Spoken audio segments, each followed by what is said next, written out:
Aw, isn't this cute? Look at these sweet little caricatures of Dwaine and David on their Facebook profile. I personally like David's better because he's got a beard. But enough of that. We want Survivor fans around the world to speak up. This is Survivor Talk with D&D's Listener Feedback Show.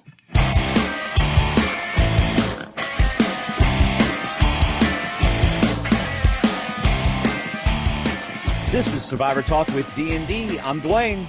And I'm David. And we're just two best friends talking about the show we love, Survivor. And tonight is our listener feedback show for Episode 9. And we have a special guest with us. Everyone say hello to Michael Snow. Michael, say hello to everybody. What's up? Hey, guys. Thanks for having me on. Oh, absolutely. Thank you for having a Google Plus account that works. How long did it take us to get it though, Dwayne, huh? Yeah, about 45 minutes yesterday. Yes. I told you, I'm a technical moron. Hey, that's all right. That's all right. So, David, why don't you tell our listeners very quickly what we're doing on tonight's show? We will be talking with the Mr. Michael Snow beforehand on many different things, especially Survivor things. Then we'll be going over our listener feedback, followed by our fantasy picks for Episode 9, right? Well, 10. No, 10. Okay, somebody didn't fix these notes. All right, we'll work on that later. That would be me. And then we'll do Dwayne's crazy hyped on Facebook. This is supposed to be his best one ever crazy theory. My best crazy theory in all 2+ years of crazy theories. And we've never heard that before. And then we'll finish with questions from the live audience on the YouTube page for Michael and the group. That's right. So Shayna's here with us, and she is monitoring the YouTube comments. So if you have questions for Michael, we'll take those at the end of the show, and we will do that. Michael, I got a little surprise for you. Oh, do you? Yeah, let me do this real quick because I'm just that kind of guy. Just a nice fella. I like your Goda flag in the back. Is that a buff?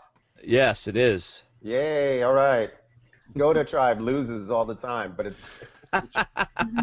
That's why I didn't bring out my Bacall buff, because I didn't think you'd want to see that ever again. So.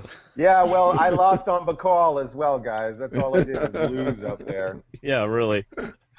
Oh, crud, it's not letting me do that which I'm trying to do. And I am getting frustrated with my computer for doing that, or with Google. Oh, man, that's going to be a bummer. I was calling Matt to get Matt on the show. Oh, Matt Bischoff. Yes. Nice. He was texting me earlier tonight saying he was going to listen in. Yeah, well, it won't let me add him. I'll try in just a little bit. Hey, welcome. Oh, go ahead. No, I was going to say something really mean about it, but I'll just wait till he comes on, and then I'll say something mean. Oh, good. Please do, because we like to pick on Matt. Oh, yeah. Yeah. Hey, welcome, new listeners. We know we've got several because of us being nominated for the Best Entertainment Podcast in 2013. So thank you for joining us. Thank you for the applause. Mm-hmm. The voting for the podcast awards has ended, and if some benefactor gives David and I a couple grand, we'll fly out to Las Vegas for the awards ceremony. But that ain't going to happen, so I guess we're stuck here in Alabama and Virginia. They want us to stay in Alabama and Virginia. Right. Yes. I think our wives would be a little upset if you and I took a little trip to Las Vegas by ourselves. Yeah. Yeah. Where are the awards? At what hotel out there? Oh, dude, I have no idea. I just know it's in Las Vegas. We knew we weren't even that far along, so we never even checked which hotel. What? Room rates, fly rates, we didn't check anything. So. Oh, no, I haven't checked anything. We can get like half-price tickets or something to get in, but Matt, I'm sorry, You're buddy. Nominated and they won't even give you a ticket? Oh, I know, it's crazy. They should give me a ticket. Oh, well. So Matt, that means, guys, I'm sorry, but that means the trophy can't be that big if they're making you pay. That's right. The trophy's about as big as my microphone here, I think. So that's about it. So Matt, we're ordering stickers. We're ordering stickers for our microphones that say was nominated for a podcast award. Yes. Hey, Michael, I'm sorry. I've tried to invite Matt like 5 times, and it just won't let me do it. So for some reason, he's not on here. But I know he's watching, and he'll probably leave some inappropriate comments in the comment section. Of course. I'm sure he will. We have a lot. We know it wouldn't be Matt if it wasn't inappropriate. No, There'll probably be some hand gestures and other Yeah. things coming up in the. We have a lot of fun with Matt whenever he's on. So, well, David, you got one last thing to tell him, I bet. That it is November, which means it's almost Christmas. In fact, it was probably Christmas about 3-4 weeks ago. And that means shopping, and that means you need to be using our Amazon link to do your shopping online, because Amazon right. has everything. And we need your help. This is a radio drive. No, but seriously, if you use our links to shop at Amazon, they're all over our website. And Michael Snow, whenever he buys his significant other a 55-inch television, he's going to do it right off of Amazon using our link. No, it's not. Why not? No way. His TV is big enough already. It already drives me crazy. All right. We'll buy him another one. All right. Well, let's talk about well, I'll tell you what. What do you think about this season so far? Have you been watching it, and have you been spoiled? I have not been spoiled. I've been trying really hard to not get spoiled. I didn't go on, what is that site, Survivor Sucks? I didn't go on there at all because I wanted to watch this season without being spoiled. And I am enjoying it. I think it's been a really fun season. There's been a lot of drama. I'm not seeing as much strategizing as I usually like to see, but I think that's typical of the past few seasons as it is. I mean, they're more into like entertaining you and showing you characters and people crying over each other and people crying about home and stuff like that. I just prefer the strategizing in the gameplay.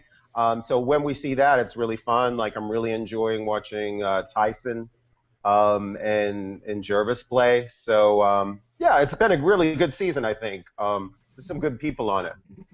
Do you think Redemption Island? Do you think Redemption Island is taken away from that TV time where we'd see that strategy? Yeah, it is. I'm not a fan of Redemption Island. I think of all the seasons it's been on, this has been the best. But let me tell you, like the night that Aris was voted out, he got voted out, and I was like, oh, they made a great move. This is awesome. And then I was like, oh, but wait, he's not out of the game. And what does it really mean? I feel that way about Redemption Island. It just is kind of like, to me, it's like wasted time taken away from the game. It's like, well, what does it bring? Like, so somebody comes back in the game, whoop-de-doo, there they are again. Like, it doesn't really, like, Laura's back in the game. What has that added?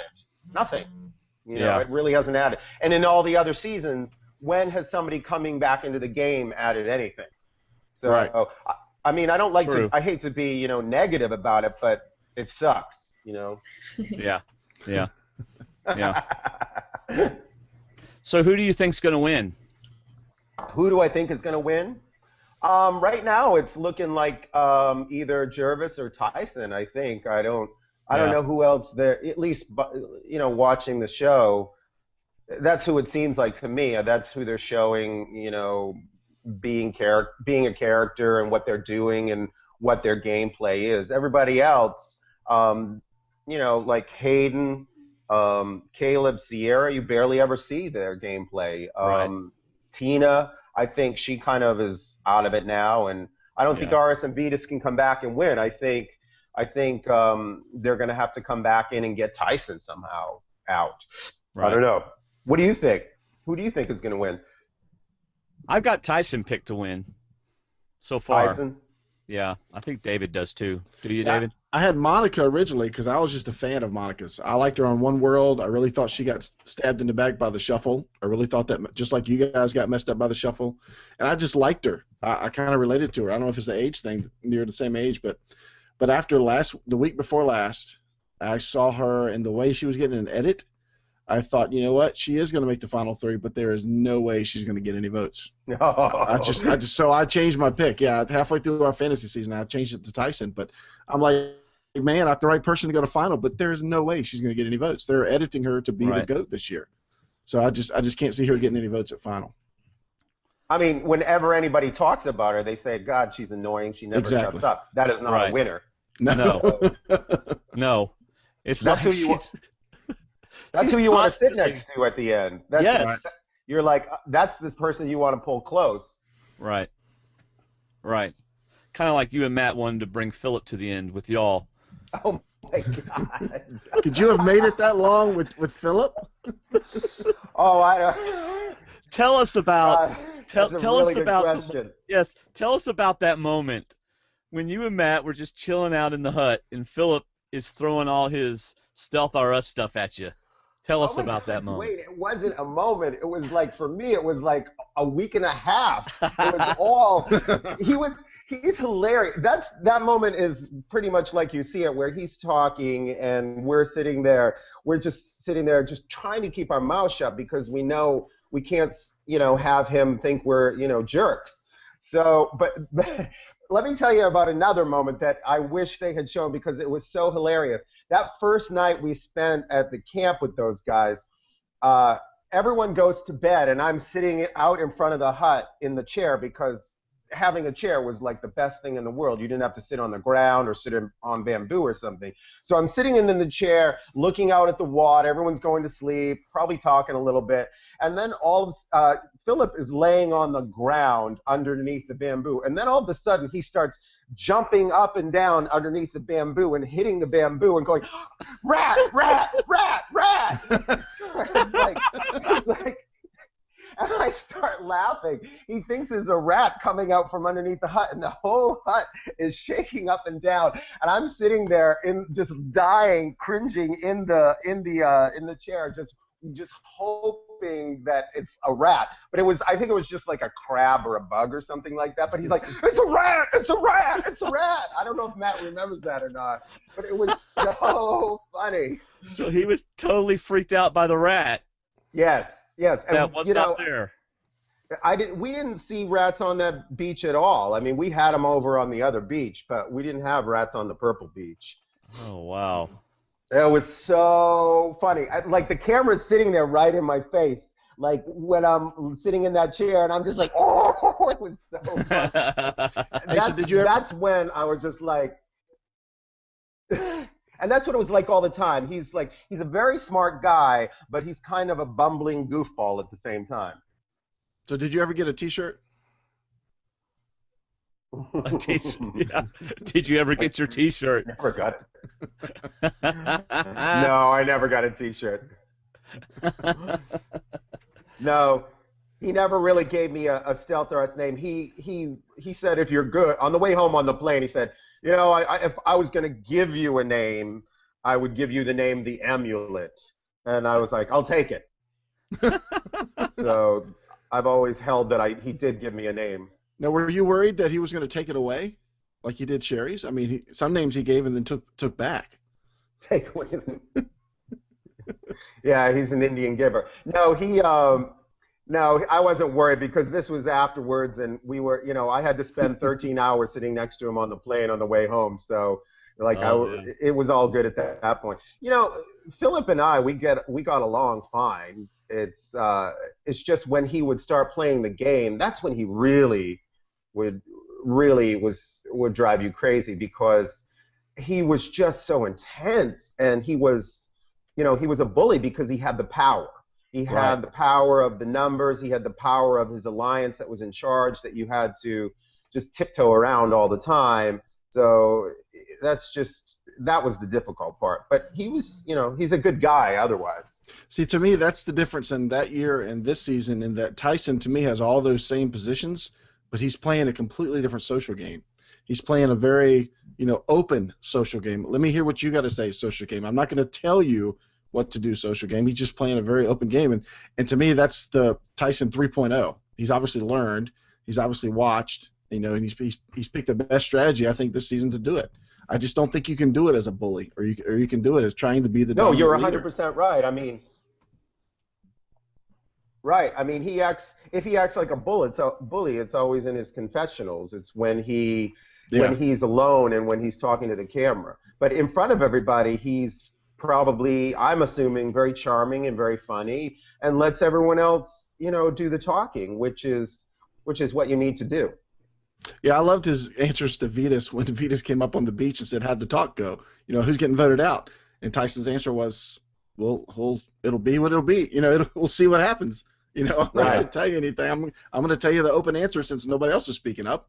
I'll just whatever happens, happens. Now, my question is, from your season, was there anybody on the beach that you just knew you couldn't work with? Is because everybody's trying to play a social game. I didn't see you playing a negative social game. I thought you obviously came across as somebody that loved the show and had liked the game and was a student of it. But was there anybody on your season that you just said, you know what, there's no way I'm working from day one till your last day, somebody I'm just not going to work with? No, not at all. I mean, I would have worked with anybody out there, especially as I started to be just when I was in tough situations, I would have worked with anybody who came to me. The problem was there were just people who would not work with me. They were in a position where why would they even consider anything I had to say or even try to strategize with me? So, they had the power, and why would they give it up to me who had no power at all? Yeah. Right. So, but there wasn't anybody I disliked out there enough not to work with them. Like with the guys, Matt and I were working with Julia and Sherry over on the Goda tribe, and Eddie and Reynolds thought we really had it out for them. We didn't have it out for them. They just weren't voting with us.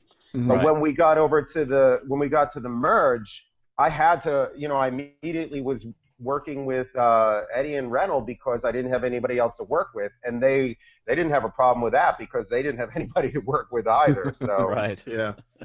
So we would strategize, but it didn't really get us anywhere. Yeah. By that time, it was a numbers thing. Yeah, especially after Corinne was gone, any hope of pulling over and getting some sort of crazy alliance majority just wasn't going to happen. Yeah. Yeah. That was a crazy week, the week Corinne went home. Yeah, it was. It was such a bummer. It didn't feel that crazy out there, except for that was like an intense afternoon for me because I didn't. They're all telling me, Sherry's going home, and in my mind, I'm like, why would they send Sherry home? Like, what is she? Why is she the first one to go home at the merge? But this is what everyone's telling me. I was trying to get in with Cochran and Dawn and Philip just as much as I was trying to get in with Corinne. I was telling them, I will be your agent. I will tell you everything. I'm your guy. I'll give you all kinds of information. So I was hoping that what they were telling me was the information or who was going to actually be voted out. And that just wasn't the case. They switched it to Corinne later in the day. That was a nutty day. Yeah, I think they were worried that Sherry was faking all her challenge ability and was actually going to turn around and start winning individual challenges after a while. Oh, do you really think that? Hey, Michael, when did you figure out, and I'm sorry if you've been asked this 100 times, and if you have, then we'll go on to something else, but when did you figure out that your season wasn't going to be all newbies? Did you have any inclination of that before? I did. I had a feeling before we left the States. I thought that maybe it was going to be some sort of returning player thing, just because of the rumors online. But once we were traveling just as 10 people and we got there, and we were just the 10 fans all moving together, I was like, okay, there's definitely a reason they're separating us. So when we started the start of the game, I was not surprised at all that those losers came in the helicopters. Yeah. Oh yeah, y'all get some cruddy boat. Not at all. I was like, I know. We got such a sunburn that day because we were in that boat and sitting in the boat for like 5 hours before they pulled us up onto the beach. And they come cruising in those helicopters. They didn't have to sit outside all day. And that's the first thing we do, wrestle. I was like, this blows. Yeah. So you're watching them It really get was off. terrible. You're watching them get off the helicopter, and you see Malcolm hand the water bottle, or see Philip hand the water bottle. Like, hey, I just drank this nice big thing of water. And y'all hadn't drank in 6 hours. Hey, so you probably recognized. We hadn't. Yeah, you probably recognized everybody that got off except for that bartender guy, the Malcolm guy. Did y'all have any idea who he was or what he'd done in this previous season since you hadn't seen him? Well, I knew who he was because he was at my casting. I went through casting Oh. with season 25. Oh, So okay. at my casting was like Lisa Welshel and Denise and Carter. Who else was there? Well, Malcolm was there. I remember him because I remember his hair and all that stuff. So when he jumped out of the helicopter, I was like, oh, he must have, I knew he had been back on the beach that season prior to us. Yeah. Right. Now, did But you? we didn't know anything about what he had done. Well, right. No. Well, you couldn't have. So did you actually pursue Survivor? No. Getting on the show? Yes. Yeah, I did. I've tried getting on, I think, 3 or 4 times over a few years, about 4 years or something like that. I Yeah. didn't start watching the show until, maybe like 2008 or something like that. I hadn't watched it for all those years. And then I started watching it. I was like, whoa, what have I been, immediately I was hooked. And then I caught up and watched all the other seasons, like Yeah. on iTunes and stuff like that. So I didn't become a fan until a few years ago, and then I immediately was like, I want to do that, and started applying. So once I started watching, I applied every season. Cool. What was it? Everything you expected it to be, or I mean, were you happy with the season? I was. It was everything. You think watching the show, you're like, oh, well, it is all of those things. It is everything that they say. It's really hard. It's really long. It's really tiring. It's dirty. It's difficult. It's annoying. It's all of those things. But going into it, I knew that. So I was expecting those things, and I was expecting to get a kick out of those things. I thought it would be fun and a challenge. So it was all of those. And on top of it, it was more difficult in ways that I hadn't imagined. Like, the main thing was the losing. Right. Like, all of the losing. Like, I joked about before I went out there. I'm like, oh, watch me go out there and be on a losing tribe. Oh, good God. That was the worst thing that could have happened. That was where you know how people get they have their emotional difficulties out there. That was my emotional difficulty, was Yeah. losing all of the time and Yeah. just being, how do I get beyond this? And it was so out of my control. Right. Hey, Dwaine, I'm going to do something a little out of order since we're just talking to Michael right now. But I'm going to bring up Andy's questions. Andy That's Baker, cool. a friend of ours who writes one of my favorite Survivor blogs, besides Shayna's and Katya's. He writes The Baker's Dozen. It's a really great blog about Survivor. It's on True Dork Times right now. But Andy wanted to ask, and it's something I had written down to ask too, because I asked Matt, and I agreed with him in that I thought that y'all's tribe was a really strong and competitive tribe, and I want to know what you think, how y'all would have done against an all-new tribe on the other side instead of returnees. Wow, good question. I read Andy's blog. I know he seems like a really cool guy.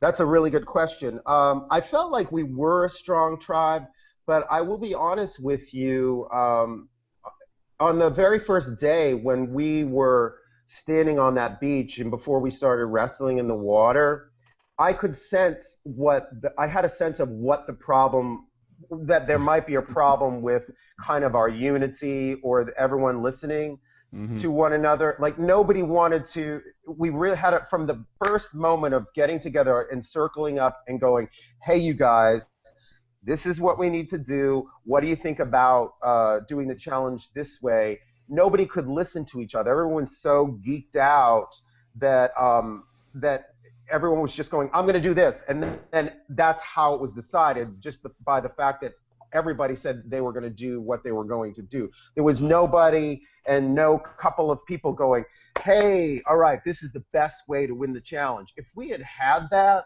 we may have had a better chance at beating the favorites. And I think definitely we would have been a good tribe beating, other newbie tribes, I think, because, we had good people. We just couldn't come together. I mean, Right. Nobody listened to each other, and everybody thought that they had the best way to win the challenge. and nobody. It was just, I knew that the very first challenge when we were taking off our pants and putting on our sneakers to wrestle the favorites, I was like, oh boy, we're not going to win because Right. we didn't have a good game plan. Well, did anybody try to be that one person to kind of coordinate the group? There's a slight delay. Well, I tried. The natural leaders to me seemed like Shamar or Reynolds at the very beginning. They're just the type of guys that always kind of lead groups, and neither of them really wanted to do that. And then within like about 4 or 5 days, I think people were just kind of like, well, Michael is reasonable, so he'll be the one who just circles everybody up and gets everybody to. There's Matt. Yeah. Matt? Oh my gosh, he's got Is the that Jesus look going. Not completely Jesus. He's got glasses on. That's right. What's up, Matt? What's going on? Can you guys hear me? Yes. Okay, my computer was like totally whacked out. I had like 0 space on my hard drive, so I had to like delete a bunch of like adult films that my wife and I filmed. Thank you, Matt. Thank you, Matt. Matt.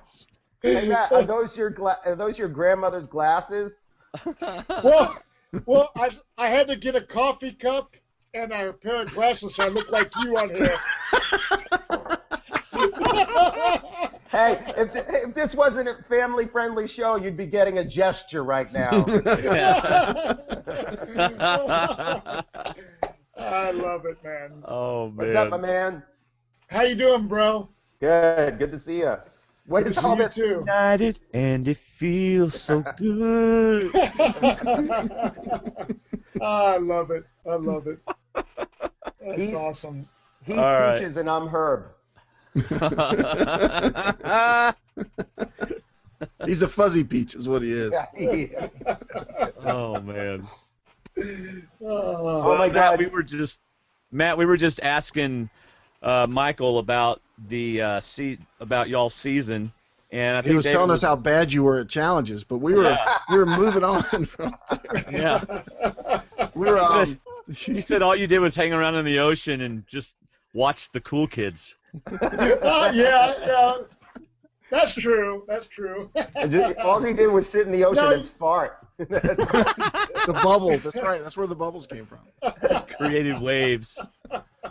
No, Michael and I had a blast out there, and as Michael was saying on Blood versus Water this season, there's a lot of invisible people out there, and we know that there's strategizing and stuff going on, I'm sure, that they're not showing.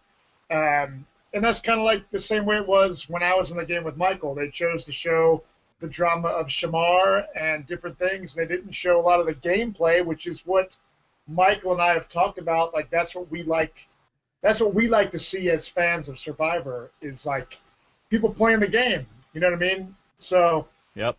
they didn't get a lot of Michael and I's strategizing going on, which is kind of a bummer. But oh well. Which was basically me saying, Matt, we're going to do this. Shut your mouth.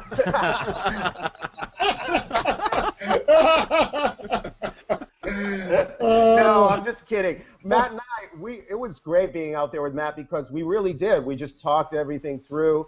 And, like, I didn't expect to trust anybody out there. And I didn't trust Matt for, like, a couple of days. But then immediately after that, I was just kind of like, wow, I trust this guy. I feel like if I talk to him, I feel like he's listening to me, and I feel like I can trust, what he's telling me. And, maybe Matt did twist some truths or hide some truths, but that was never a problem with me. I never felt like there were any lies between us. It was great working with him out there. It was really fun, too. Yeah. It was. Yeah. Now's the time to confess those lies that you told us about. Remember what Scoopin says, they're still playing even when the game's over. They're still playing in case you get the call. In case you get the call for the next Blood versus Water. That's right. To me, it was funny because Michael I felt Michael was one of the smartest people out there playing the game, and I was, although Michael and I were super tight, I was like, a couple times I was thinking like, man, maybe Michael is gonna pull a fast one on me later on down in the game. You know what I mean? Yeah. I was always, Michael and I were super close, and we still are, and that's some of the greatest memories and fun that I had out on Survivor was playing the game with Michael. We took it very seriously and had a great time playing the game together. So it was unbelievable. Yep. But we were laughing the whole time we were doing it as well. It was it was really, really fun. We had a really great. I mean, it was insane the stupidity that you put up with out there. But we just look at each other and just. If you could have seen Matt's feet out there, oh my God! I was. Yeah. His feet looked like dead, rat carcasses. They were so disgusting. Yeah. Awesome. Yeah, it was, people ask me like, oh, is Survivor the real deal? Are they giving you food? And I'm like, dude, they don't give you, at least on our season, man, like this season, they gave him hammers and nails and all kinds of stuff to make a shelter. Our season, we didn't get anything. It's like super gnarly, and it's as real as it can get. I mean, Michael passed out in the fire one night. What? Which is one of the scariest things that I've ever experienced in my life, because Michael was a dear friend of mine, and he passed out blown on the fire. If you want to tell him, Michael, I mean, it was a scary moment. I don't know, it was a real scary moment. Are you? Yeah, that was really scary for me. I thought I was going to be sent home. There was one night whenever we had this, the fire going all the time from the moment we got there. So I was real fixated on keeping the fire going. So I would get up through the night and make sure the fire didn't go out. And this one night I got up at probably like 2 in the morning or something, and I go over and I'm like blowing on the fire to give it some oxygen, and knowing that I'm going to be lightheaded when I stand up. So when I stand up, I guess I pivoted away from the fire, and the next thing I know, I come to and I'm face down in the dirt, and like I have sand all in my mouth, my face is all scratched up, and I'm worried that the first thing I did was like go, oh my God, if I lost teeth, I can't believe it. Me and Don would have had something in common, and so I felt, my mouth and my teeth were still there, and I was still like really woozy, and I crawled over to the hut, and I woke up Matt, and I was like, Matt, I need your help. And next thing I know, I came to again. I passed out again, and Matt is on one side of me, and Reynolds on the other side of me, and there's one of the producers is standing in my face, and I passed out twice, just because, and smacked my face, and I could have fell in the fire. It was really scary. Where was Eddie the EMT during all this? Yeah. It's question. Yeah. He was probably cuddling with one of the girls. With the beautiful people. That's right. Yeah. Right. Okay. Lesson learned. If I ever go and play Survivor, and there's somebody named Michael on my tribe, he is not allowed near a fire. Because you got Snowy God, right? and Scoopin. Yes. Michael Snow and Scoopin both fall in the fire. What's up with that? Yeah, Michael's real lucky, because I know Michael was telling me that he knew he was passing out, and he kind of like at the last minute decided to like move away from the fire because he knew he was going to pass out. If you would have passed out in the fire, it would have been bad news. Cause, everyone was asleep. Yeah, it was terrible. Yeah. Hey, let me finish Andy's questions. He just had a couple lines. We actually stole them off a string we were talking on Facebook. He also wanted to ask how you, since you both are here, how you felt about the unfair tribe swap. Did you look at each other and say, well, it's been fun. Our days are numbered. But what did y'all think? Was that the worst day being out there, besides being voted out? But how did that feel the day that you had the tribe swap and you ended up on the new Bacall? Well, I mean, for me, it was. Yeah, I mean, for me, the first thing was like, oh, cool, I'm with Michael and Julia in our alliance, and then it was like, a millisecond later, we look over and we see all the athletic young people on the other tribe, and we just knew that, like, we are doomed in physical challenges. Like, we're totally screwed, and that was the downfall of our game. I mean, Hey, it's too bad they didn't have swords to balance on shields for your next challenge. That would have been so cool.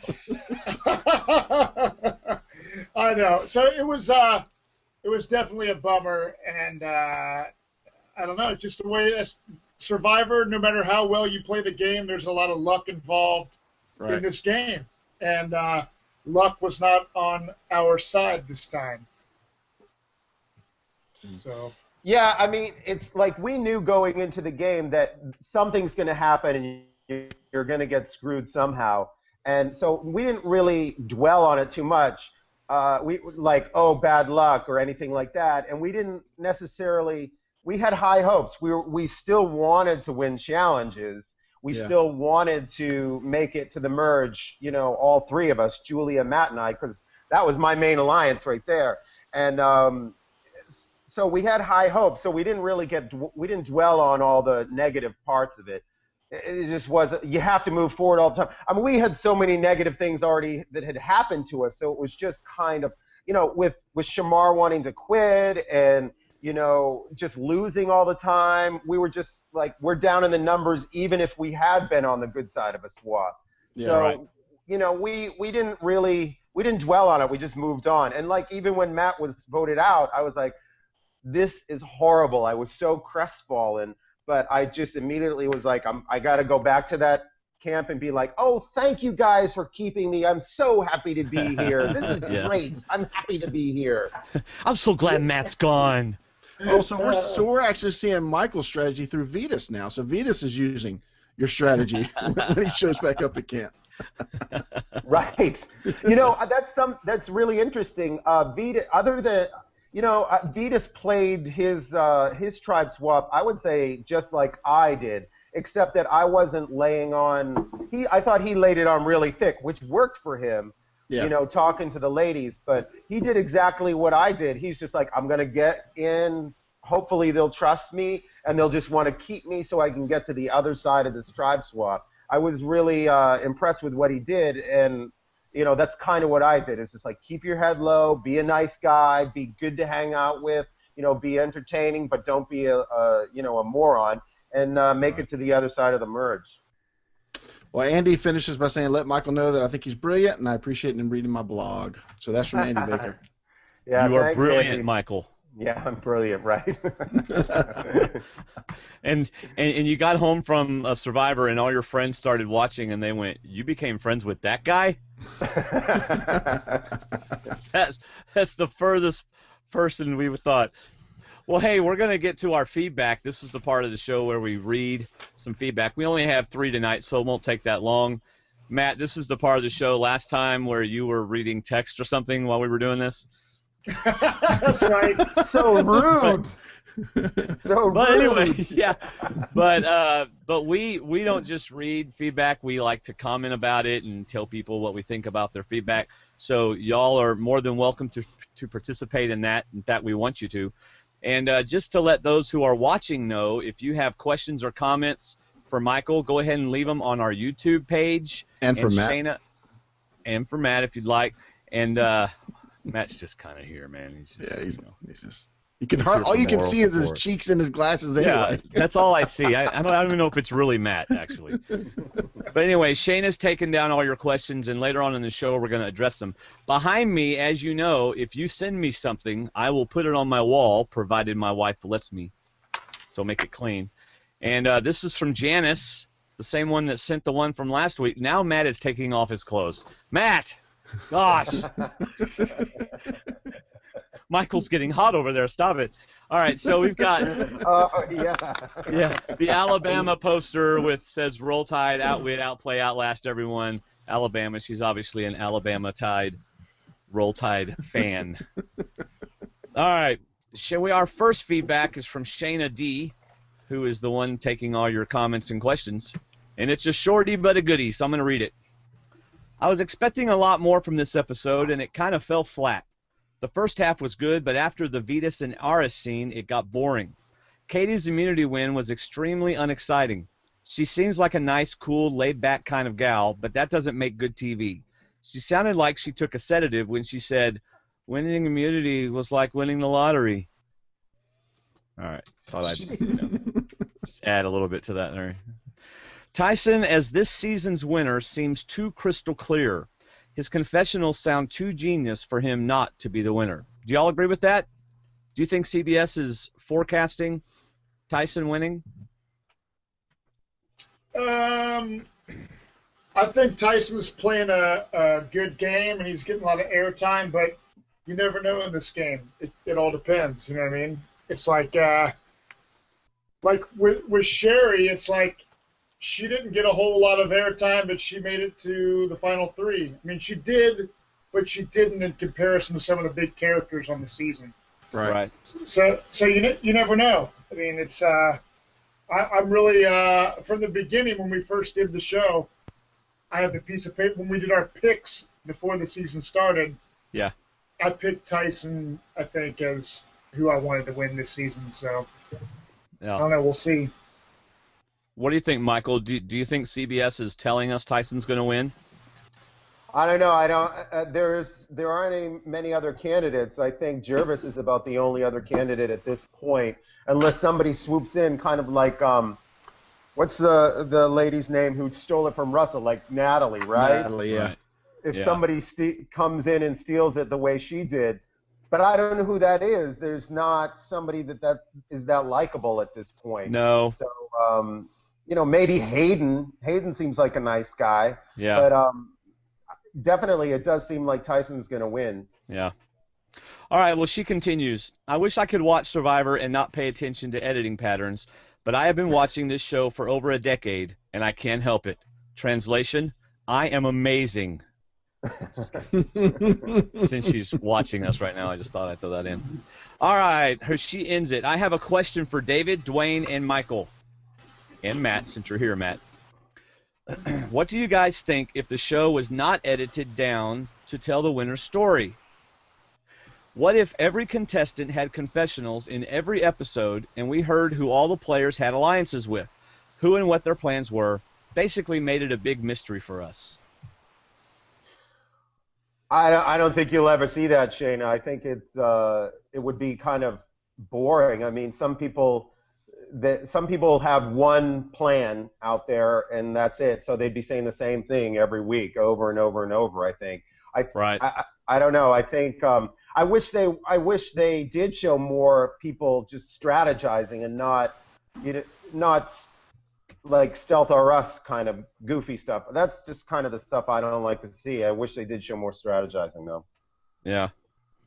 I think it'd be kind of a boring show. It'd be basically, let's count down all the people, let them all have a little confessional, and then I kind of like CBS telling the story. It doesn't bother me any.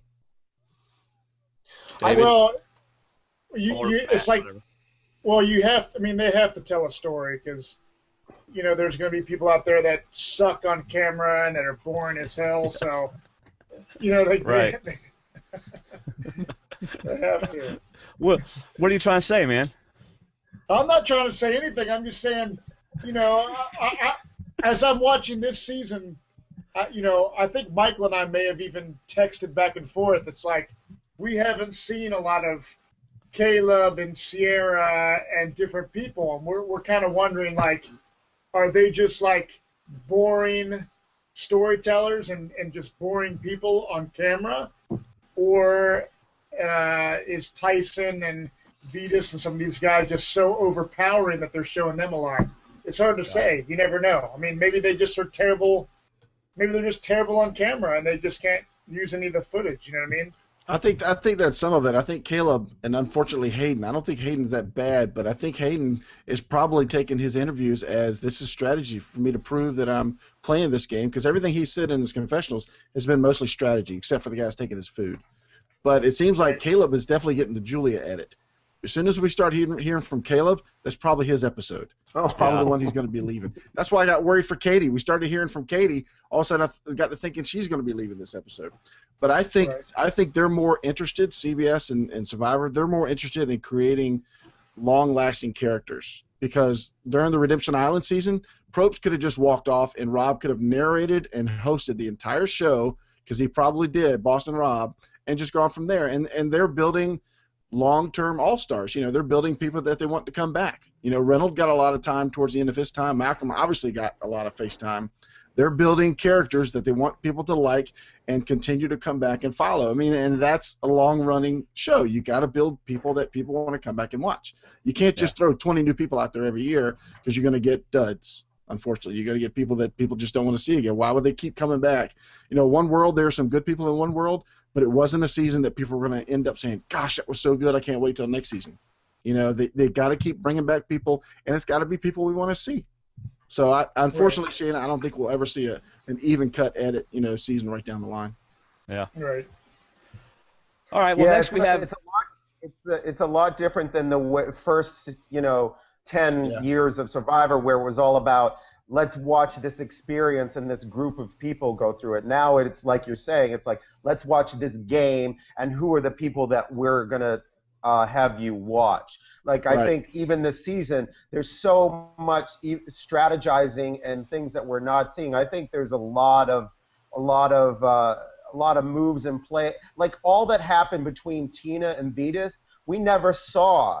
We know that Tina brought Vetus through the swap. Like, why didn't we ever see her go, this is why I'm bringing Vetus through? It's just not this. It's not going to play into the story at the end of the season, I think. Right. So that's a great point, because we talked about that, and Dwayne and I were talking in the recaps, and I said I'm just not buying that Vetus was ever that close to going home, because if he does, then she's got to answer to Aris. And you made a great point, because now all three of them are on Redemption Island, so that might not factor into the story in about 2 weeks when two of them are gone. So that's a really great point. If it's not in the end game, there's no point worrying about it or wasting TV time on it. That's right. But what I don't understand, though, is why didn't we see that? Because that's what Blood versus Water is all about, is the families working as families. And that's what it seemed like Tina and Aris and Vetus and Katie were doing, but we never saw those discussions. That's one thing I didn't quite get. I don't know. Was there a suspense or a storytelling edit to it, or I'm not sure. But to me, it just didn't make sense. I was buying more of the early alliances and just thinking, there's no way she lets Vetus go. I mean, there's so many other things she could do. I'm like, can we just get to this vote? Laura's going to be leaving. Let's move on. Let's go. Yeah. That's right. Laura B. Poor Laura B. All right. Next we have Enrico from the Philippines, and David. Since I accidentally read Shayna's, I'll let you read it. No, you didn't. You read it on purpose. No, I did, but I didn't see your name by it. But my name's by Enrico, but I'm gonna let you read it. So, Enrico from the Philippines. Hi, Dwaine and David, and Michael and Matt. So it is time again for our usual double boot episode, and for me, there really wasn't anything substantial that was added to what we had already known thus far. Vetus, Tina, and Katie are all on the chopping block, and it was really not that exciting to watch. Similar to the demolition of the Zapatera and Savai tribes in their seasons. Quite boring, really, so I'll just focus on a few things that stood out for me. Number one, the 2 levels of annoyingness. The vote level, Abby Maria and Kat, season 24 and 27, Philip, season 26, and the GOAT level, Philip, season 22, Sherry, now Monica, question mark. The only difference between the two is the dominant alliance factor. Point number 2, threatening for jury votes. Is this something we'd rather see within the realm of the game, or should the producers include all of the politicking in Ponderosa as well? I think that's a really good point, because I'm not even looking at him. I'm not going to look at that little square down there. Don't pay attention to Matt. Just don't pay attention to him. I would like to question. Go ahead, David. Would you say Matt's going to accidentally fall off? No. Okay. He's so stupid. He's so stupid. He's trying. I'm blocking him. Blocking there. I like the fact that Enrico mentions politicking at Ponderosa, and that's something we can talk to the guy with the shirt on and the hood on now about Ponderosa, since he was there. Politicking. Was there much politicking going on at Ponderosa, Mike? At Ponderosa, I wouldn't call it politicking. There were definitely discussions about what's happening, and as a fan of the show, I've heard people say Ponderosa is where, all these horrible discussions happen. I don't think Ponderosa really changed the outcome of the vote or anything like that. Nobody was politicking for another person. It was all just, observations about stuff that was happening and stuff that had happened in the game as people came out. So, no, not at all. I would say no to politicking. I will say, though, that one person said, hey, are you going to consider voting for, I can't remember which other lady it was, so that the other one doesn't get second place, because maybe they thought it was going to be a clean sweep. And I was like, no way, man. I want to cast my vote for who I want to win. I'm not going to waste my vote on giving it to give somebody second place. Yeah. Right. Do you think there's going to be any politicking this year with all these? I mean, most of the loved ones, I guess, on the jury, when they get there, are going to be solos or like Vetus and Aris. If they both make the jury, then, I mean, there won't be any point for them. Well, everybody left's going on the jury. True. Well, I mean, if they don't make the final, if they don't make it back in the game and make the final. Yeah, that ain't going to happen. I don't think there'll be any politicking. I mean, there are a lot of those people, especially the ones that you think are, like Tina was, moaning about all that stuff the other night. I think she's going to get out of the game whenever she ends up leaving, and is going to, be like, well, it was the game, and she's going to get her head out of her butt and realize that, these things happen because people are trying to win, and she's not going to be a bitter juror. And I don't think she's going to be. I mean, I see what you're saying, though, David. If her daughter's in there, right? I see what you're saying. She may, that could happen if Sierra's in the end and Laura's in the on the jury. That does. Now that we're talking about it, there could definitely be some politicking, and the game could be happening in Ponderosa. That's interesting. So like you said, when Tina called out Monica and Tyson, how did Jervis get away from not being called out? Wasn't he in their alliance too? He may not have. I mean, she may have called him out. Right. We may not have seen it. But she did say something about, you're not getting 5 jury votes. And I was like, well, who's the 5th lady? You can't count. You're like the other guy there, Brad Culpepper. He's just like, oh, I don't know. So. Well, maybe she called out Jervis then and said, you're not getting Jervis's vote either. And then Jervis says, no, I voted against him too. So she was totally, I don't know what's going on after it was all over. All of you had alliances with ours? Oh, okay. But doesn't Jervis seem like one of those guys that always comes out squeaky clean and shining, though? He just like, that's what his what he was known for in his first season is, like, oh, I'm running, I'm going to do the running, and then he gets into the woods and he's like, hey, what's up? I'm going to take a break. And then he comes out running, they're like, all right, Jervis. I mean, the smartest thing he's doing? He's talking to Tyson, but when it comes time to make decisions or get blamed, he's standing over there. Tyson's over here. He's not standing beside Tyson. That's probably the smartest thing he's doing. Yeah, so Tyson does not need to bring Jervis to the end with him. That could be a problem. I wouldn't. Nope. All right, number 2. Threatening for jury votes. For me, Survivor is a deeply personal game, yet whatever influences one's jury vote is something that the final 3 can only control so much. We don't have a jury system in the Philippines for criminal litigation, but isn't there a similar groupthink scenario in the U.S. justice system? I would understand if you cannot, or would rather not answer this question. Yes, we have juries in the United States. Hey, I Michael, wonder what they do in the Philippines. Michael, since you're not being distracting and you're in the jury, I missed the question. Well, I'm going to ask you another question. Was your pick? We're just going to block Matt. Yeah. Put that thing down. Now, was your jury vote already casted in your mind before you even went to final tribal? No. It was pretty close, but I wanted to hear what Dawn had to say. Unfortunately, I wasn't ready to vote for Sherry. She just she had a hard time explaining her position all of the time. But Dawn, I knew Dawn and Cochran had basically played the same game. It's just that Dawn was seen as somebody who was she wasn't getting away with anything. So so I wanted to hear what she had to say. She didn't bother me with her actions and her how she behaved out there, but she bothered a lot of other people. So I was willing to listen to her. Well, that's So good. So you were leaning one way, but you weren't. You were willing to listen. right. I mean, I wasn't gonna. I didn't. I didn't want to go in and just be like, this is what I'm gonna do and not listen to anybody. It would have been really boring. Yeah. Right. All right. Number 3. There's the small intestines. There's the large intestines, and then there's the pig intestines.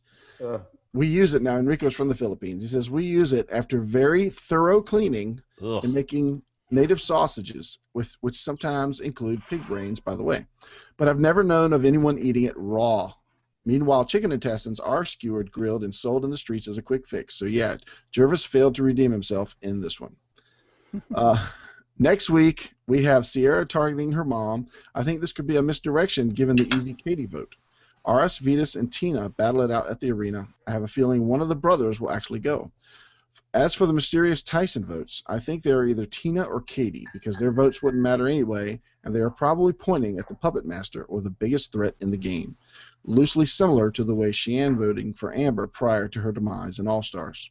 That's all for now, guys. Hope you win in the podcast awards. Enrico from the Philippines. Somebody on our Facebook group told us who voted for Tyson each time. I think he said Vetus in the first vote. I could be wrong. Now, I thought Vetus Katie in the voted for second Katie. vote. I think Vetus voted for Katie. Oh. I thought he said he would, but Well, I don't remember. All right, that's Enrico. Thank you, Enrico, from the Philippines. And Enrico and his family are safe after the typhoon. Nice. Interesting. If it comes in on the Atlantic, it's called a hurricane. If it comes in on the Pacific, it's called a typhoon. Isn't that right? In the Atlantic, on your coast, David? Yeah. Yeah. Yeah, that's where Virginia is, on the Atlantic. Yeah. Yeah, I've been laugh at me, man. I don't know my oceans. I've been thinking about all those people there. Like, we were right on the coast, and there were times when we would see everybody. And there was a time when I actually was in a winning challenge, and we went to a reward, and we walked through a village. And that's all I've been thinking about are those kids that were waving at us and smiling at us. That they live right on the shore in these houses that are, with tin roofs and no floors and no, just wooden windows. And they were beautiful people, but they're living in these houses that we're not really accustomed to. And you can just see a storm coming through there and just like devastating. Oh, yeah. Yeah. Absolutely. Absolutely. All right, last but not least, Lou from New York. Now, I don't know if you've ever listened to our feedback show, but Lou has somewhat of a reputation. Oh, what kind of reputation? His humor is an acquired taste. Oh. Which we have acquired, so we like Lou a lot. RC didn't much care for him, but she misunderstood something he had said. So, all right, here we go. Lou from New York. Hi, D&D, and hi, Michael and Matt. It's a thrill to have you on the show this week and listen to you chew the fat with D&D. By the way, D&D, you've covered every possible issue in the recap podcast so thoroughly, it leaves little room to add fresh ideas. But I'd like to bring up a few points. Hope you don't mind reading. Here we go. Episode 9 feedback is titled Moral is Less and the Ace of Grubs. Chapter 1, All My Eggs Have Two Yolks. Having played this game at Bob Crowley's charity event, I understand better now what goes down. My plan was long-term, to win, and I'm happy to say I did get farther than I or anyone expected. No one took me seriously. I wonder why, he says. But after the merge, they figured me out, and it got serious. Michael, needless to say, you, having played, can really help viewers understand Survivor from your point of view. So here's a question for Michael. Can you talk about your plan in fans versus favorites? What was your plan going in? My plan going in was, what was my plan? Let's see. Let me think. Well, I had kind of like a plan to, first of all, the most important thing I wanted to do was just be myself. I didn't want to try and put any kind of, mask on and try and, I just figured the best tool that I have is just be myself, which is hang out, be easygoing, work hard, and use my brain to get in with the right people and then not lie until I have to lie. So that was my kind of just my overall sense of how I would be out there. And then I had little things like on the first day I knew that I needed to touch base with a couple of people to make sure I didn't get caught in a minority alliance right away. So I started reaching out to people right away, and then just get in my alliance. And when we got our alliance going, my tactic was to help make the decisions, but not give a crap if people knew I was making the calls or not. I didn't want. Right. It wasn't important to me to let people know that I was in control, because to be in control at the beginning I thought was not how I wanted to be seen. I wanted to be seen as somebody you could talk to about being in control. And I think that's kind of how Matt and I played it together. Was we just kind of, nobody was like, I'm calling the shots. We just all kind of chipped in. And that's kind of how I tried to play it all the time. But then, things got screwy, and I just had to adapt all the time, adapt my plan, like really just kind of pull back and be in the shadows after the tribal swap and kind of go under the radar 100%. So you have to be adaptable as well. So going in, that was the other thing I knew, to just change with the times of the game. Yeah. Matt, what was your plan, or did you have a basic outline plan going into day one? No, my plan is for one thing, to work hard and to establish relationships. I knew that my strong point would be my social game. I get along with everybody, and I think that kind of, in my life, it kind of played out the same way it did in Survivor. It's like, even though they showed poor little old Matt by himself in the ocean away from the cool kids, I was totally friends with everyone on my tribe. So, Michael and I were in a good spot. It's because the fact of the matter is we kept losing challenges, and Michael and I could have literally gone either way. If we wanted to go with the Cool Kids Alliance, we could have done that. If we wanted to stay with our initial plan, we could have done that too. And quite frankly, there's a lot of people on our tribe that really didn't have a lot of experience with Survivor and playing the game. No. That we might have been we might have been better. We might have been better off going with the dummies. You know what I mean? Yeah. Maybe. Okay, so he didn't go with the dumb. Let's see if that means. Oh, okay. All right, here we Just go. figured out who the dummies are.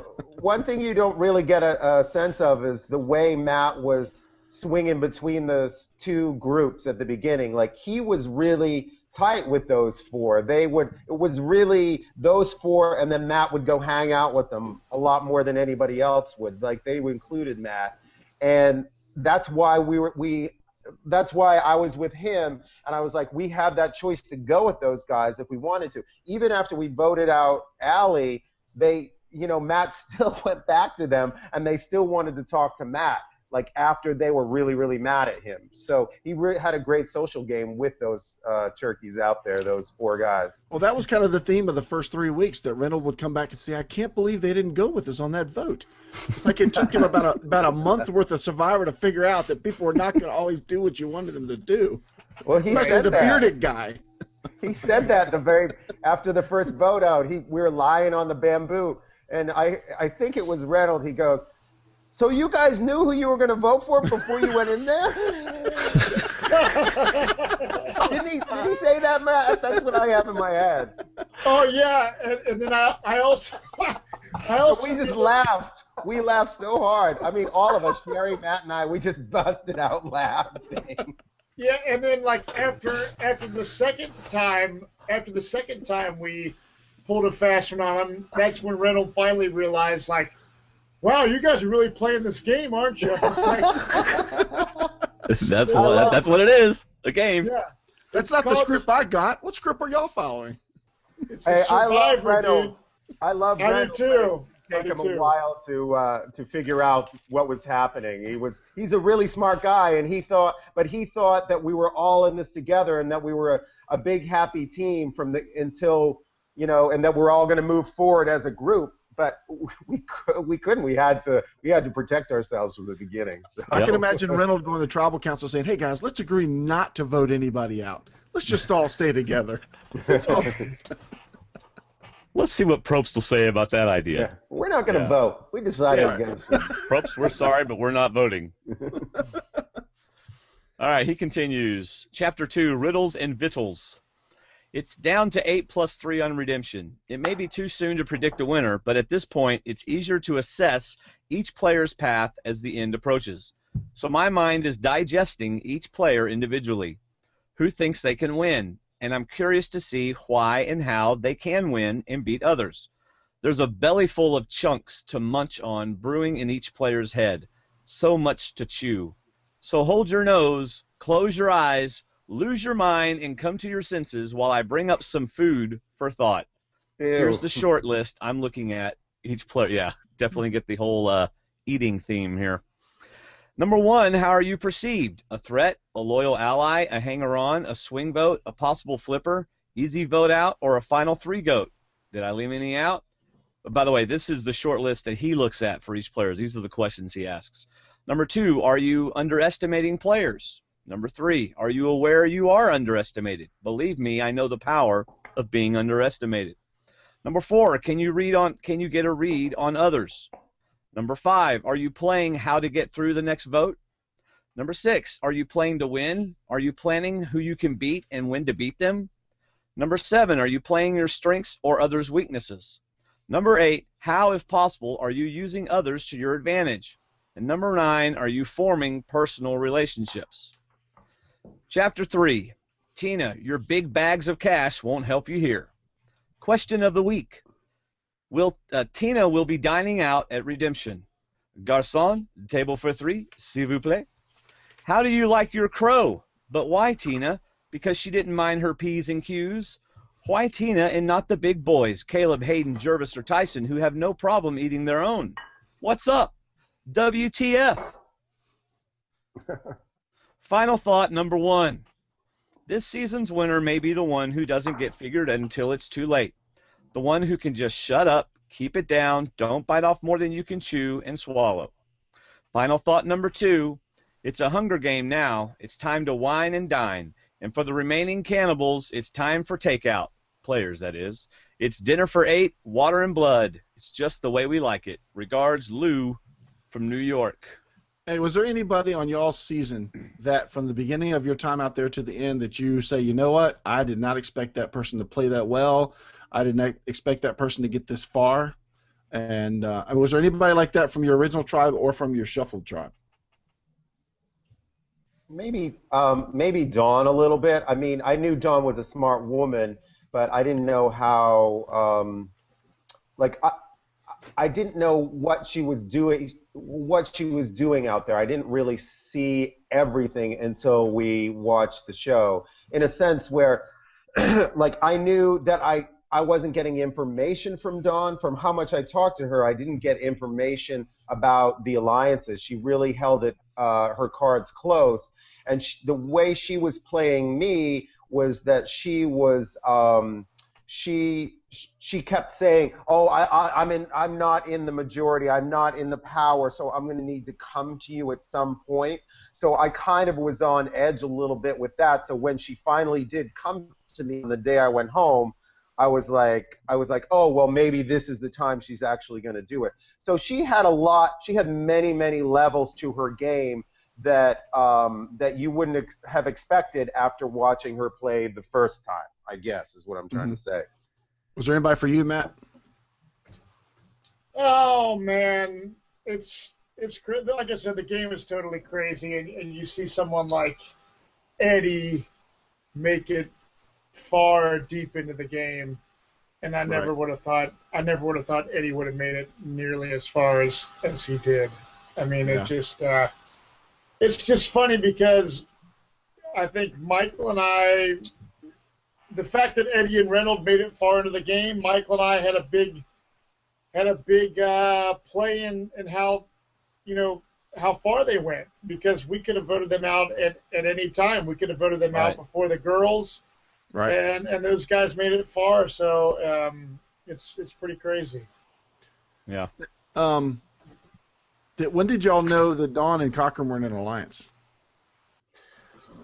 Well, we knew they were in the alliance when at the tribal swap. We didn't know necessarily that they were like the dynamic duo. We couldn't. That they were so strong. The foursome. Even Corinne was giving me a lot of information, but you still never got the breakdown of like this is how it's working. This is who's making the calls. This is Philip kept saying, oh well. There's somebody that you don't know who has a lot of power. I thought he was talking about Corinne for a while until I realized how much they disliked each other. But he was really talking about Andrea. So you knew that the favorites were tight and that they weren't going to break that, but you didn't know who was really wanted to work with whom. Like you knew that Cochran wanted to take Philip to the end because who wouldn't want to? But he and Dawn really kept their relationship under wraps to the bigger group, I think. Yeah. All right. Anything else about Lou's feedback, David? Lou. I'm assuming that was the main thing. The underestimating. I was wondering if there's anybody they underestimated, but I think y'all got Shamar right. I don't think you underestimated him at all. Yeah. All right. So that, my friends, is our feedback. It's time for a teaser for the next episode. David. Oh, I guess that's me. Let's see. The next episode is called Big Bad Wolf. An emotional loss on Redemption Island produces this season's first jury member. Also, castaways find out if blood really is thicker than water at a tearful tribal council. And a castaway's generous offer proves immunity means much more than a sumptuous feast. Okay, there are 3 really good things there for us to munch on. The emotional loss on Redemption Island, I think that's Tina. Unless Aris or Vetus break a leg, I don't see how they would lose, to be honest. Nothing against Tina, but I think it's her just suddenly being in a position of power to suddenly losing at Redemption Island, I guess, would be her emotional loss. Well, I just can't see Aris and Vetus getting all emotional. Can y'all? You never know. This game is an unpredictable thing, so who knows? Well, they haven't gotten any. Well, they the might only get emotion emotional, Vetus, upset, mad. Yeah. Yeah. Maybe Vetus will get PO'd and start yelling at somebody. Yeah. He'll drop about 48 F-bombs in the first 5 minutes of the show. I hope so. That'd be fun. Yeah. It's certainly made for a good tribal council. Yeah. So. Hey, if they move Survivor to after 10 p.m. Eastern Time and treat it like some other shows do after 10 p.m. Eastern Time, they might pick up the ratings. Like if AMC picks it up, they don't tell them what they're going to show on Survivor. That's right. Or FX. There you go. Yeah. Now, how about that? A generous offer proves immunity means much more than a sumptuous feast. You want to know what I think? Sure. Yes. I think the person who wins the immunity necklace trades it for food. No way. Who would do that? I was about to say, you got to be kidding. Why Really? not? Someone who already has the idol, like Tyson, wins it, and he gives it away to somebody. See, I think it's going to be more like the Philippines, where they make a deal, as in it's a stalwart, and somebody says, you can have the food, and I guarantee you won't be the one voted out if I get the immunity idol. Because it says a generous offer. I'll step down. No, you step down. I don't know either. I don't know how that would work. I've just lost myself in my own thoughts. Okay. So anyway.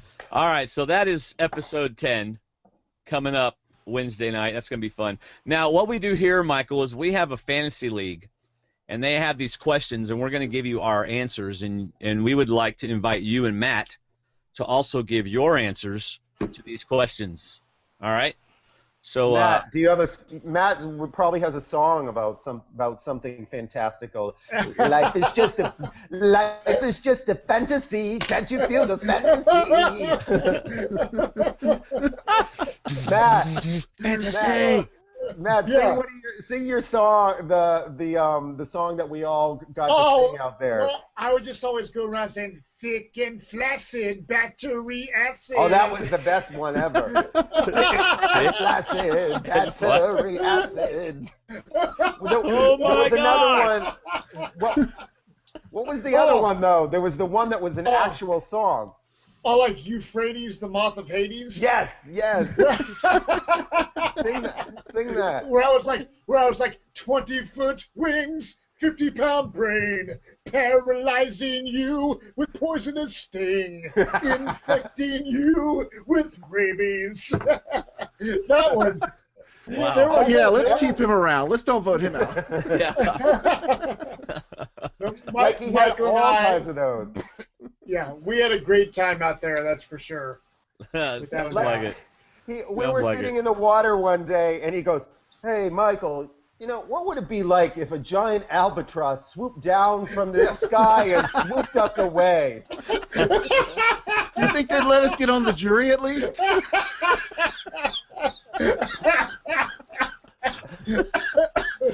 Oh.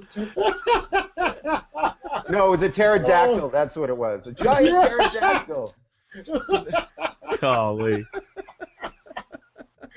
Oh, man. I love it. Oh, gosh. What was the question? We haven't asked one yet. Oh. Go ahead, David. Actually, it's kind of a bad one. There's two bonus questions. Yeah, they're you kind of put points easy. on players to leave. But the first question is, how many people are voted off this week? Yeah, that's kind of obvious. I guess they're tempted to think there'll be another dual boot, but I don't think there will be. So No, one. I put one. Yep. I think we all agree one. Hey, what did the SCI 9000 put? 4? It actually picked one. No, it did not good. pick 4. It had a 25% chance of getting one. All right. Who wins immunity? And everybody's listed: Caleb, Sierra, Jervis, Hayden, Katie, Laura, Monica, or Tyson. I'm going to say Tyson wins it. I'm going to say Hayden wins it. Laura Moret. Michael says Laura Moret.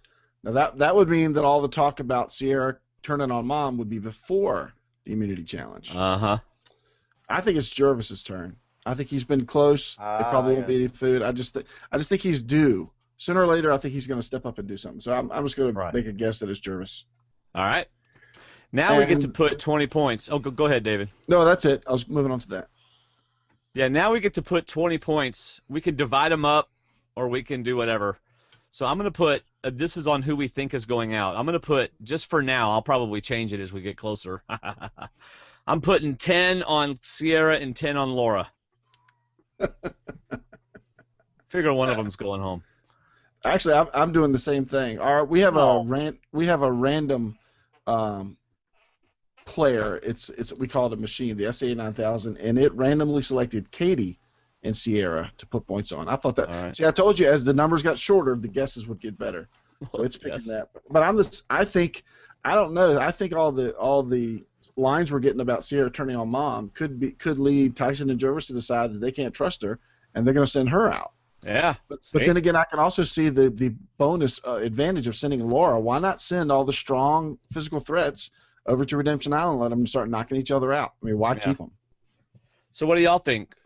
Who do y'all think would who would you put your virtual points on to go home this week? Well, I think you're right. Laura, Sierra or Laura would be going. That's what I would think. Matt? Yeah. I'd say Laura. All right. Y'all, it is that time. It's time for my crazy theory. Now, Michael's looking at me like I have no what is this? Why are we still on the air? But see,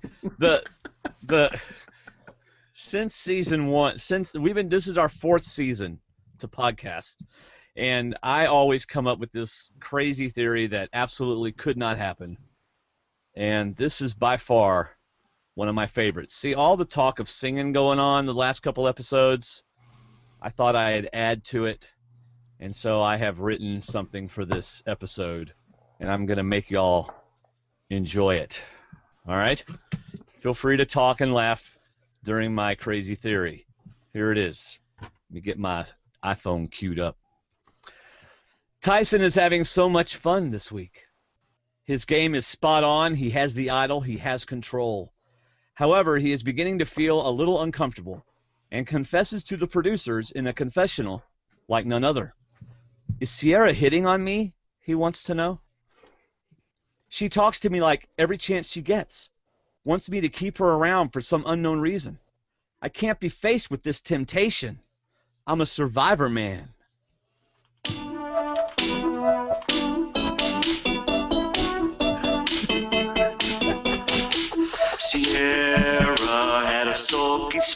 she came upon with a plan. She presented herself. Sierra had sultry eyes, she made it perfectly plain. Her mom was his for a price, but he said, leave me alone, I'm a survivor man, and this time makes my underwear tight. He said, leave me alone, you're not part of my plan, but if you push me too far, I just might.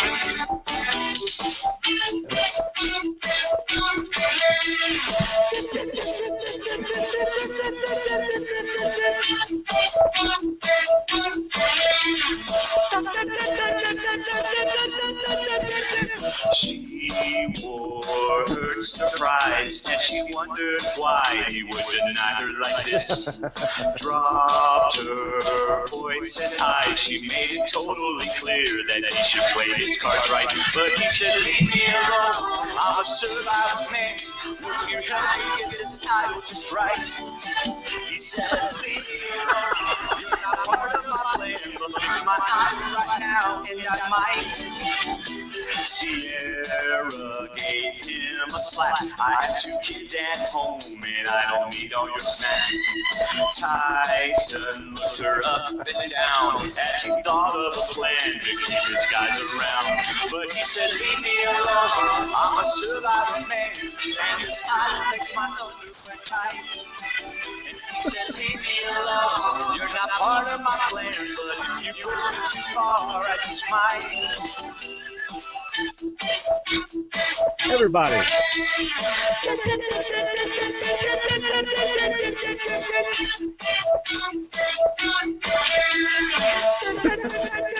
All right, Matt, take the guitar solo.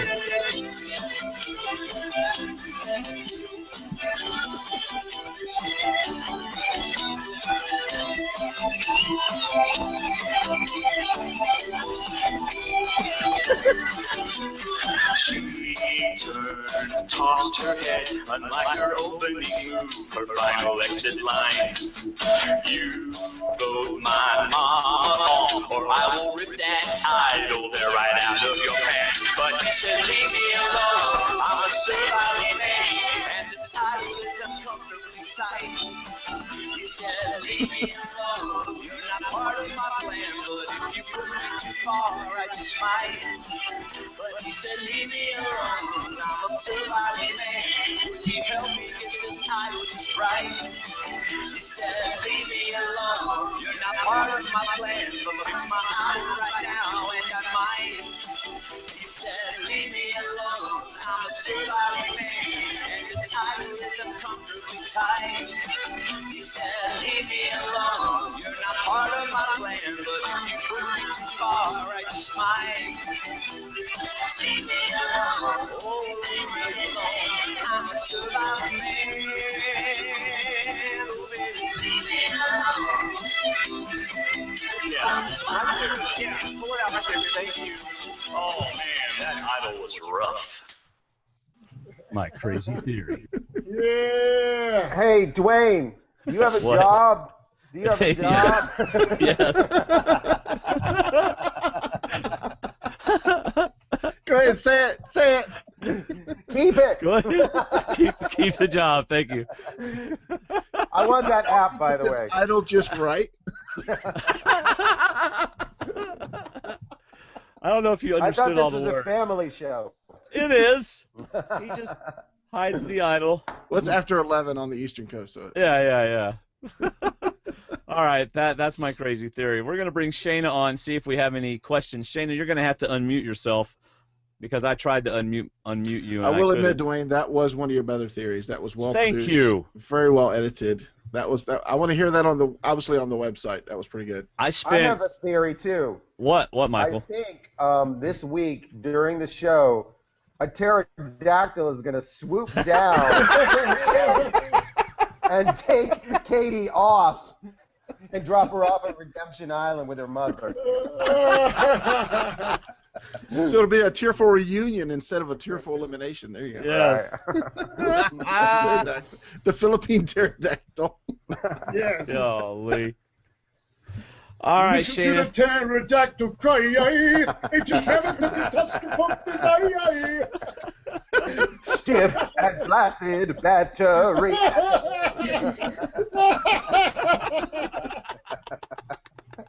Yes.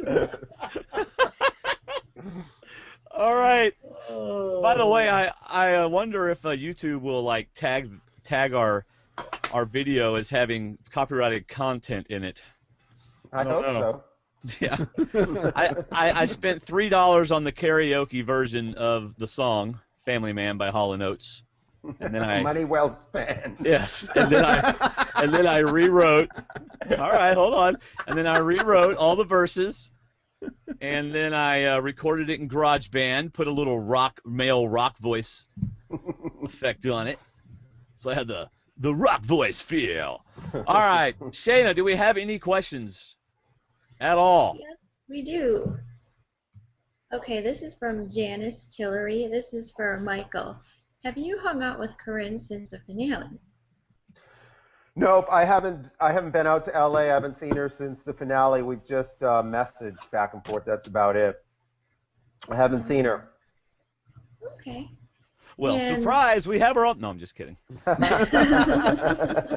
I'm hoping to see her. I'm going to be out in LA in February, and we've already hopefully kind of got tentative plans to say hello and, probably toss back a couple of drinks, I'm sure. Yeah. Mhm. Well, good. Okay. Check your text messages, Michael. Oh, no.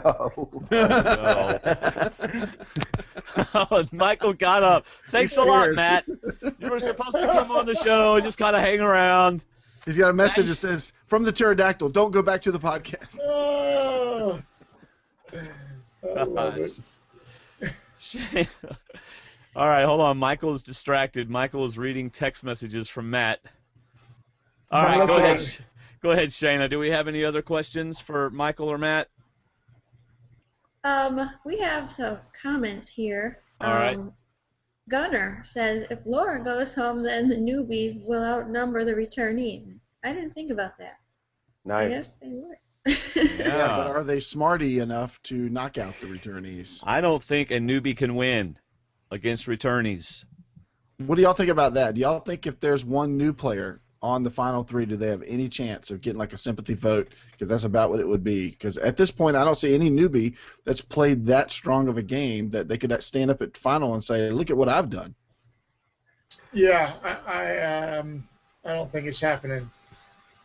I agree. And, there's, I think also another minor advantage that the returnees have is everything that it's like their crap doesn't stink. It's like everything that they do is seen as better. Like, you should ask Sherry about it sometime. She was telling me how, she's sitting there with them all the way to the end, and she didn't feel like she was getting the respect of making it that far. That they were like, why would we vote for a newbie when we have returnees who are naturally better? I think they just assume that they're better players, which Yeah, they are. They are. So. We got that sense when her seat at Final Tribal Council on the studio set was in the third place position and not even next to Cochran and Dawn. I mean, her seat, even she pointed out her seat was feet away while they were sitting right next to each other. So it was kind of obvious. And they didn't even talk to her. No. You should watch or listen to our podcast with Sherry. We spent about 2 hours with her. Oh, really? It was great. She let it all out. That one did not get a clean. Oh well, that was after we went off the air. But that podcast didn't get a clean rating. She got a little wild there towards the end. All right, Shayna. Anybody else? Lots of compliments for your singing. Everyone loved that one. Gunnar says, after listening to you singing, Dwaine, don't quit your podcasting gig. What's up with that? Insulting my singing. And Kathy liked the background music, I guess, because it almost drowned you out. So maybe that's what the comment she's making. Thanks for the background music. Y'all are bad. Y'all are just terrible. All right, any final stories, Michael and Matt, before we close this thing out? final stories. What do you want to hear a story about? Do you want to hear a story how? Well, Here's the deal. In our season, it would be they didn't show a lot of the miserable, freezing cold rain and how miserable Survivor truly is. And Michael and I sometimes would just be in the middle of the night laughing because it was so miserable. You can't go anywhere. You're getting poured the rain. You're freezing cold. You're spooning whoever's next to you, and Rats jumping on you. What's that? Rats jumping on you as well. Yeah, it's absolutely miserable, but we had a great time the entire time. We laughed and we enjoyed ourselves, and I think a lot of people don't enjoy and embrace the time out there, and I know for a fact that no matter what they showed on TV, Michael and I know how we played the game, and we had a blast doing it, and Michael and I have a friendship that will last forever, and it was awesome. Who would have thought the bearded guy and Michael from New York would be such a tight friendship and alliance, but it's just an interesting game, and it's interesting who you really bond with out there, and how you don't have certain things in common with a lot of people, but it's I don't know. What do you got to say, Michael? Yeah, just the same thing. Yeah, basically, we had a great time out there, and yeah, that's the stuff you never see, but those are the biggest memories that I have, is just the hanging out and laughing and stuff. All the stuff you see on TV is it actually is just quick brief moments of it. The real part is the hanging out and the laughing is more than than anything else. So Matt, you mentioned being really cold and laying in the shelter. Were you and Michael snuggle buddies? Oh, here's the deal, man. When you're playing the game of Survivor, Michael's like holding his nose. Just keep them feet down there. No. Oh, those feet! Oh my God, those feet! Well, here's the thing. In Survivor, when you're out there playing the game, all your inhibitions and the normal things you do in your everyday life fly out the window. Like before I went out there, I was like, how am I going to deal with this, or how am I going to deal with being away from my kids, or this or that? And you literally go into a survival mode where all you care about is making it through another day, and you just don't care. You're in your underwear on national TV.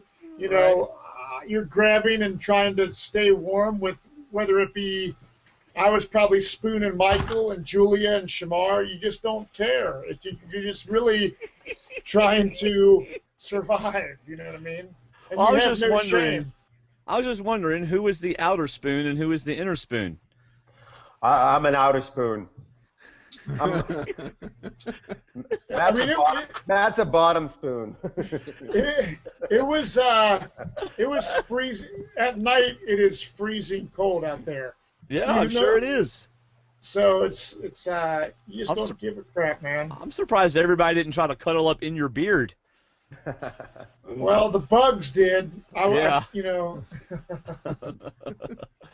In our chat room, Kiosha had a good comment about what Matt was just talking about, how he misses the survival aspects of Survivor. And it seemed like in y'all's season, if we weren't learning how beautiful people got together or the antics of the new Stealth or Us, we weren't really seeing, except for that picture of Matt's feet, we weren't really seeing how bad and how much of a struggle it really was out there. And I think Kiosha is right in what you were saying. There's a lot more to it than just the strategy side. Where's the Survivor side of the game sometimes? Yeah. Yeah, it's true.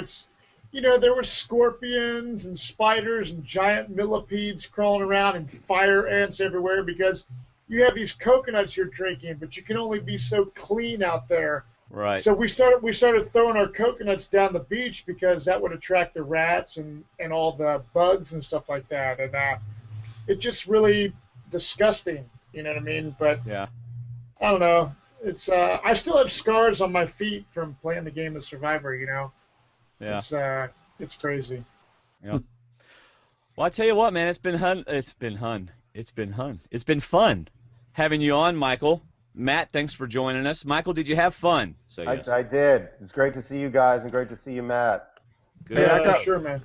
I got one final question for both of them before we let them go. All right, I'm sorry. Go Me ahead. too. Thank you for so does asking me Shayna. if I had anything. So David's got one, and so does Shayna. All right, this is for both of you. You get the phone call that they want you to come back, but you got a choice of 2 seasons.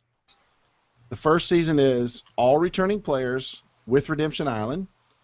The other season is Blood versus Water 2. Which season do you choose to go back on?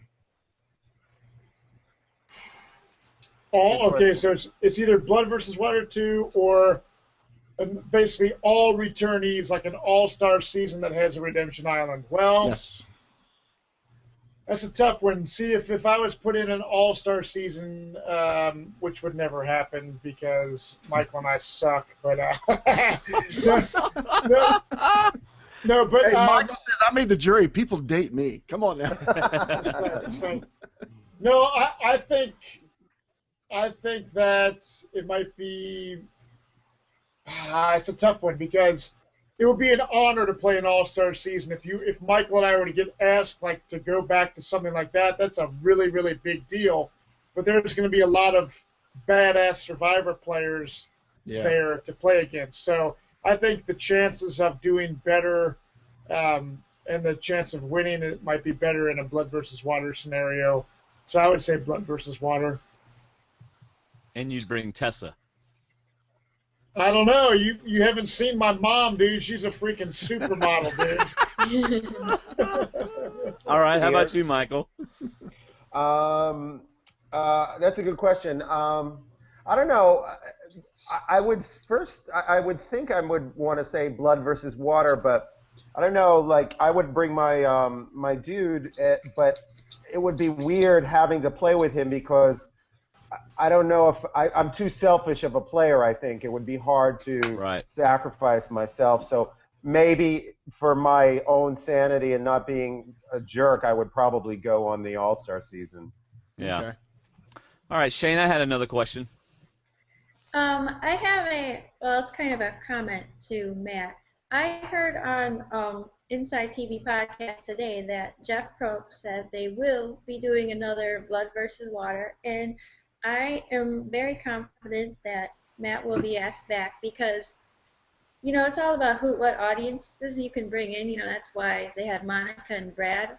Well, you have beautiful wife, a beard, a BMX, and a band. So look at all these audiences you can bring in. So I think your chances are really good. Are you volunteering to be his campaign manager? Yeah. Shayna will contact CBS for you and make sure they ask you. Well, thank you. No, it's that's cool, and then I appreciate that. It's like it's cool as Michael living in New York City is probably a lot different than me living in Cincinnati, Ohio. But I can tell you this: it's like everywhere that I go, it's a big reality TV city. And I get recognized because I'm an easily recognizable guy. And the fans are always stoked to, I was rooting for you, Matt, or this or that. So my experience on Survivor, I just want to say, has been really positive. Although when I watched the show and how it was edited, you can't control that. And you have those memories that Michael and I have from what truly went down out there. But overall, just the feedback and the support has been awesome, and I don't know, it's been great. I actually texted Dawn Meehan earlier tonight and was talking to her, and I said, I think about Survivor like there's not a day that goes by in my life that I don't think about Survivor. I'm not like obsessed with Survivor. I'm not one of these guys that's like going to all the spoiler things and this and that, but I might think about Michael one day, or I might think about, how's Julia doing, or just think about the Philippines and all the tragedy that's happening right now over there from the hurricane or the typhoons or whatever. So it's awesome, and I know Michael feels the same way. It was a blessing to be able to be chosen to play this game one time, and Michael and I both, I'm sure, would play if we got the opportunity to do it again. Yeah. Well, all right, y'all. It's been fun, and I know we've kept y'all longer than an hour, so I appreciate y'all hanging around. Just telling everybody, if you want more Survivor Talk with D&D, you can follow us on Twitter at Survivor_Talk. You can also join our Facebook group. Matt is a part of our Facebook group, and that's facebook.com groups Survivor Talk. And go to our website, survivortalkwithdnd.com, where you'll find 3 blogs a week and 2 shows a week. And so we hope that you'll do that. So it's a lot of fun. Any final words, anybody, before we go? Everybody good? Thanks for having me. You are very welcome, Michael. It was a pleasure having you on. Andy said you were going to be a great guest, and you were absolutely a wonderful guest. Thank you so much for coming on, man. And if anybody's in the Ohio, Cincinnati area, I think there's something big happening next Friday night. Does anybody know anything about that? Yeah. What's going on over there? Yeah, this Friday, November 22nd, it's at the Southgate House Revival. My band is having our record release celebration, so come on out if you have the chance. You know, you can check us out online. Moonbow Rocks is our Facebook page. We got a record out on vinyl, CD, digital download, and Survivor Talk with D&D actually plays some of our track on their podcast. So, yep, yeah, man. The breeze. You know, music is, as Michael knows, I would sing funny songs and stuff like that. And I know music is a big part of your life, Dwaine. And yep. I just love writing and singing music. And if it leads to something cool, and if it doesn't, I'm still going to be writing and recording original music because I love to do it. And that's the main reason I do anything. So how many vinyls have you sold? 2, one to you and one to Michael Snow. I haven't bought a vinyl. No, we did a. I sent it back though. No, I'm just thinking there aren't too many guys out there with record players anymore. No, vinyl's making a comeback though, especially in kind of heavy rock and roll music. It's like it's just a resurgence of people collecting vinyl records. So okay, we've sold quite a bit. All right. Well, y'all, thanks for staying around. Music for Survivor Talk with D&D is Giving You All Control by Jeremy Camp. If you want to hear Matt's music, listen to our other podcast, Shooting the Breeze with D&D. We just talked about World War Z, which got me watching The Walking Dead. But anyway, on that podcast, we have The End of Time by Matt's band. So thanks again for listening. That's all I got. How about you, Dave? I'm good. All right, bye.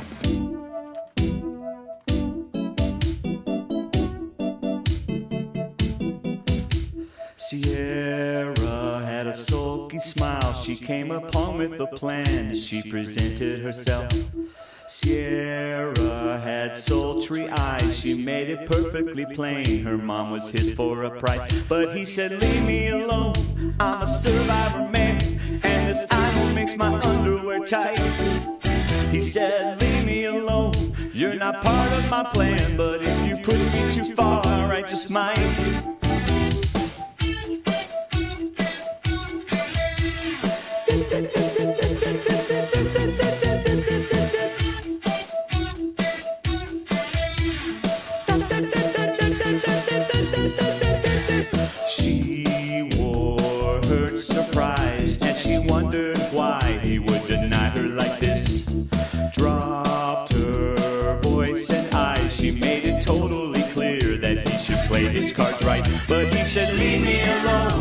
Survivor man, would you help me get this idol just right? He said, leave me alone, you're not part of my plan, but fix my idol right now and I might. Sierra gave him a slap. I have 2 kids at home and I don't need all your snack. Tyson looked her up and down as he thought of a plan to keep his guys around. But he said, leave me alone, I'm a survivor man,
tight. He said, leave me alone, you're not part of my plan, but if you push me too far, I just might. But he said, leave me alone, I'm a surviving man, would you help me get this idol just right? He said, leave me alone, you're not part of my plan, but fix my idol right now and I might. He said, leave me alone, I'm a surviving man, and this idol is uncomfortably tight. He said, leave me alone, you're not part of my plan, but if you push me too far, I just might. Leave me alone, oh, leave me alone, I'm a survivor man, oh baby. Leave me alone. Yeah, Right there. yeah, pull it out right there.